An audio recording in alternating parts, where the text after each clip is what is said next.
Well, police are now investigating a shooting in Vaughan that sent one person to hospital. A 33-year-old man was found suffering from gunshot wounds on Bathurst Street, north of Rutherford Road, just before 10:30 this morning.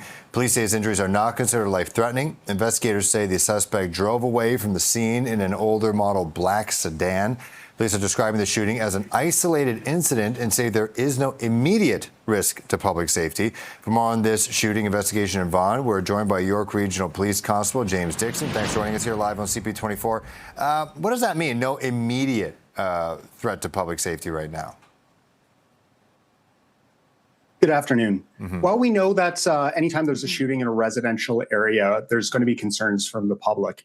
And what we mean by no ongoing threat is that the person that we believe to be responsible for the shooting is no longer in the area. They did flee the scene in a dark-colored older model sedan. We're very aware that anytime we're responding to a shooting, again, particularly in a high-trafficked area where people are living from the day-to-day lives, there is that concern. And while firearms can be indiscriminatory in terms of where these bullets are going, a shooting there, even a targeted one, can be considered very dangerous at the time. Again, fortunately, in this case, only one person was struck, and they were transported to hospital with non-life-threatening injuries. But we do want to make sure the public knows that we are aware to the feelings of insecurity that can come along with the shooting happening right outside your front door.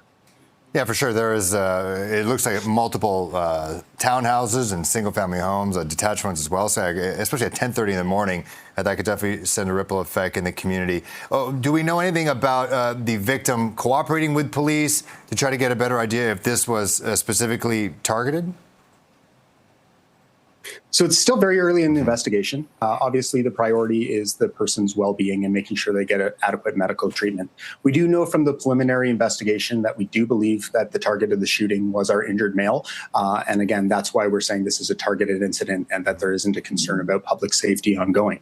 Again, we're looking for any dash cam in the area, any DCCTV or doorbell cams that are there. This is a highly trafficked area. Lots of people are going to be out and about. It's a beautiful day for either walkers.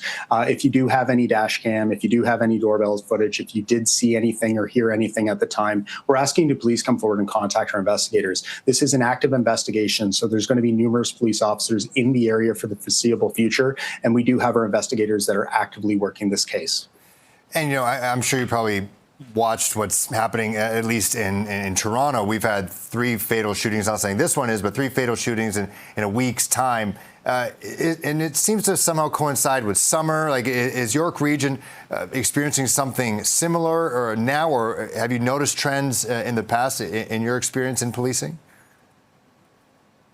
Every year when we come into the warmer weather, people are getting out of their houses, they're interacting with each other. And it's not just something like a shooting, it's crime in general. When there's opportunity, this is when it's going to be happening. Now, again, we believe this to be an isolated incident. And again, because it's targeted, we don't know the forethought or planning that would have gone behind this. Whether to say weather is directly involved in it, it is something where people are actually out of their houses and interacting. Whereas in the winter, it's much less likely to be seeing anyone that you're looking for out in the streets. Okay, and real quick, I know obviously it's still very early in the investigation. Police will be canvassing, but for people living in the area, will there be a police presence in the evening, potentially in the overnight, just to give people that sense of increased safety?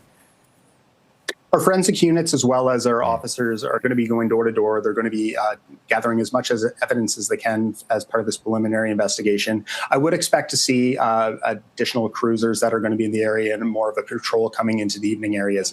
Again, one of the biggest things we do want to reiterate is that the suspect is not believed to still be in the area, and we don't believe that there's any danger to the public on that street. All right, good to know. York Regional Police Constable James Dickson, thanks so much. We appreciate the update. Thank you for your time.